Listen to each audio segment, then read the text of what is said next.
Hey geeks, and so today let's have a real talk about physical media.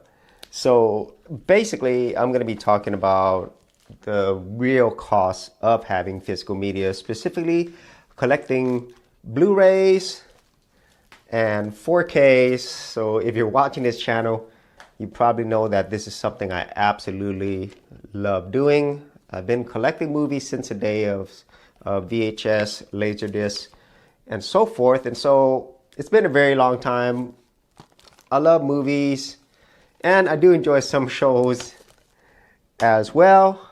And I'm just showing you some of the things that I really enjoy. I think most people who enjoy movies will probably be familiar with a lot of these, and also be familiar with some of the companies that actually produce these as well. So these are movies that I've loved ever since I was younger. And some of them I've never ever seen before, because obviously there's always going to be new movies and even shows coming out. So with all of that being said, you've seen that I do have some physical media. And if you've been watching my channel for a while, you know I have quite a good collection for me because these are things that I personally have enjoyed over the years. So why do people collect these type of things? Well, in general, at least here in the past, I would say decade or so, there's been a lot more excitement over collecting physical media, specifically Blu-rays and 4Ks, because of the simple fact that first and foremost, I think people are starting to realize that having physical media is very important. Mainly, and this is funny, mainly because of these streaming services. Initially, whenever these streaming services came out, specifically with Netflix, it was basically the opposite of what cable was. You know, for anybody who remembers that cable is the only option for most people to get entertainment outside of just your normal public television. Okay, before there was just a few big television networks that you could get for free, but if you wanted more entertainment options, cable was the way to go. And then whenever Netflix came, they started off with physical. You know, they would actually allow you to rent DVDs and then send it in through the mail. And it was basically a competitor to Blockbuster. And slowly but surely that grew. And then eventually Netflix was really the first big major player to offer streaming. And that's what we have today. There's so many streaming services. It seems like there's a new one every day all around the world. But I kind of think that's why, ironically, having these digital streaming services actually led to more people being excited about physical again, because I think everybody who has a streaming service or streaming services have seen that the costs have continually gone up, and they're placing more limitations, meaning that you really don't have as many options to access your streaming services, especially with Netflix and many other people following, where you can only have it in certain locations. And they're also, most importantly, limiting your options. You know, I think anybody knows that whenever you go to your streaming services, you see movies come and go, and that's because of licensing issues. So even though you're paying for these streaming services, that doesn't mean that your shows, movies, and stuff that you enjoy might always be around. So I think that's why there's been a resurgence in physical media collections, specifically with Blu-rays and 4Ks. Now, with all of that, let's get into the real world costs and how I think it's becoming very expensive. And it's not just what you're thinking. So let's go ahead and start off with the first cost. And that is basically the cost of missing out, or FOMO, fear of missing out. And if you're watching this here on YouTube, Rumble, or other internet platforms, you've probably seen a lot of movie channels, including my own, that do talk about physical media, you know. And as I stated earlier, there's always something new, something old, re-releases.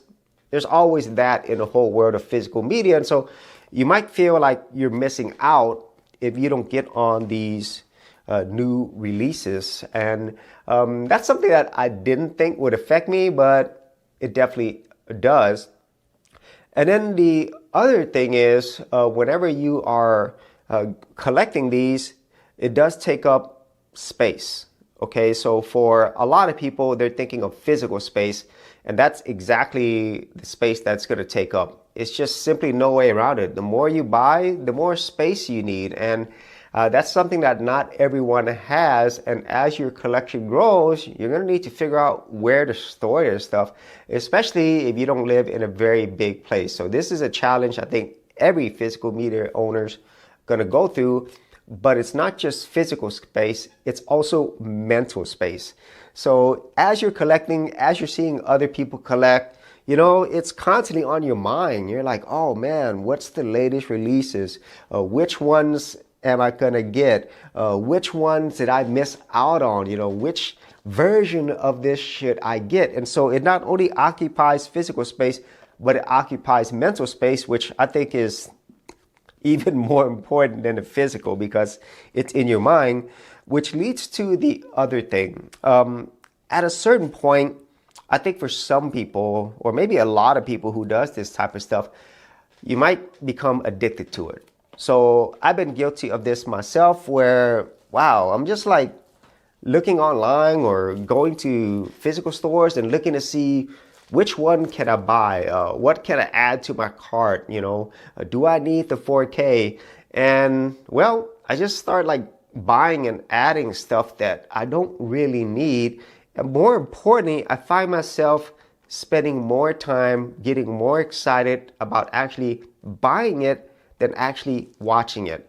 As you could probably tell, most of these, they're still in the package. 99% of at least all my movies and shows that I buy, I haven't opened them yet, and I normally do not open them until I'm actually ready to watch them. And so I think a lot of physical media collectors can relate with this, where we're just buying, but we're not opening it.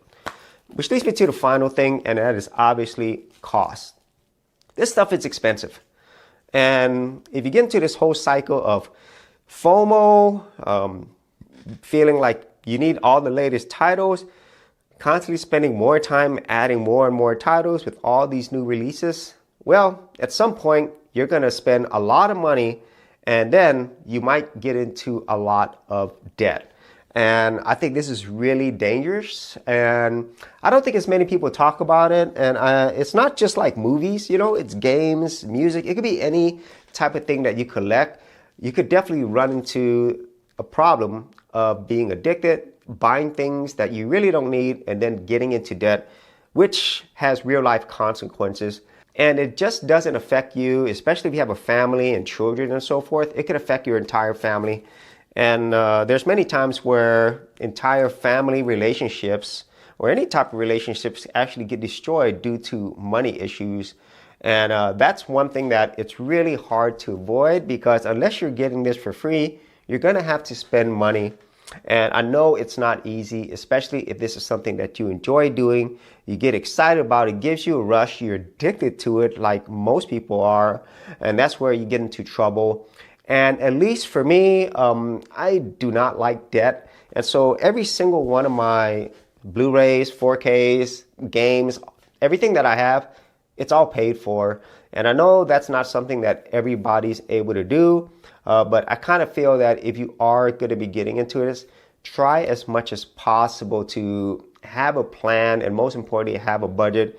For me, whenever I started this, even before I started this, I actually had a list in a spreadsheet of all the movies and shows that I really wanted. And so as I was collecting, I already knew what I wanted, like maybe like 90% of everything that I wanted, or 95. I had a long list of movies and some shows that I like, so I already knew what I wanted. And then secondly, I actually had an initial budget. So I had a budget to start off with, and that was going to be the bulk of where I spent my money.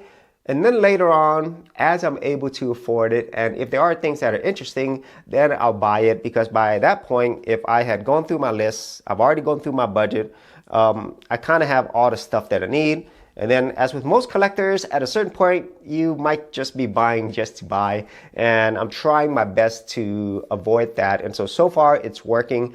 But This is for all the people out there who might just be starting out, or maybe you're already in it right now. There's definitely true cost to this, and it could get really expensive, and it could have real world consequences. So as much as possible, y'all, try to plan, try to have a budget and stick to it.